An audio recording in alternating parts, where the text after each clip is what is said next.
Satara bus stand परिसरात कापड व्यापाऱ्याला 3 जणांनी खंडणी मागितली आणि त्या कापड व्यापाऱ्याचा जबरदस्तीने मोबाईल खेचून घेतला।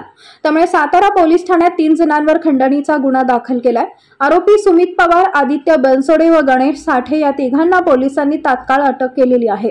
त्यापूर्वी या 3 जणांवर अनेक गुन्हे दाखल आहेत। त्यामुळे यांच्या दहशतीला आळा घालण्यासाठी सातारा पोलिसांनी त्याची सातारा शहरातून पायी धिंड काढली। गुन्हेगारी करणाऱ्यांवर मुलांवर आळा बसावा यासाठी पोलिसांनी तात्काळ कारवाई करून गुन्हेगारांची गय केली जाणार नाही याची जनतेला खात्री दिली आहे।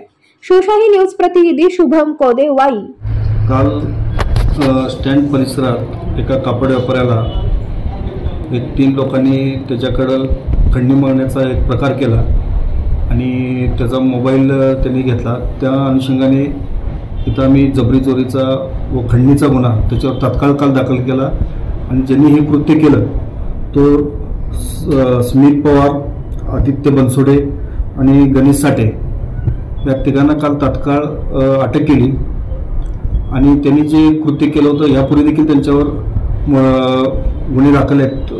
काही शाहूपुरीला आहेत, काही इथं सातारा शहर पोलीस स्टेशनला गुन्हे दाखल आहेत। त्या अनुषंगाने असं लक्षात आलं की हे जे नालायक लोक आहेत त्यांना कुठं तर आवर घातला पाहिजे। या अनुषंगाने आम्ही मोठ्यात मोठा गुन्हा कसा दाखल करता येईल हे काल त्या ठिकाणी पाहिलं आणि तात्काळ त्यांना अटक केली आणि आज तपासाच्या अनुषंगाने त्यांनी ज्या ज्या ठिकाणी असे प्रॉब्लेम केले तपासाच्या अनुषंगाने आम्ही त्या ठिकाणी जाऊन ते व्हेरीफाय केल्या।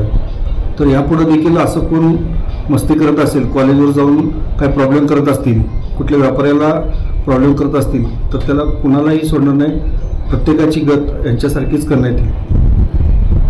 ताज्या घडामोडी जाणून घेण्यासाठी शिवशाही न्यूज यूट्यूब चॅनलला सबस्क्राइब करा। आपण हा व्हिडिओ फेसबुकवर पाहत असाल तर फेसबुक पेज फॉलो करा आणि शिवशाही न्यूज.com या आपल्या वेबसाईटलाही भेट द्या।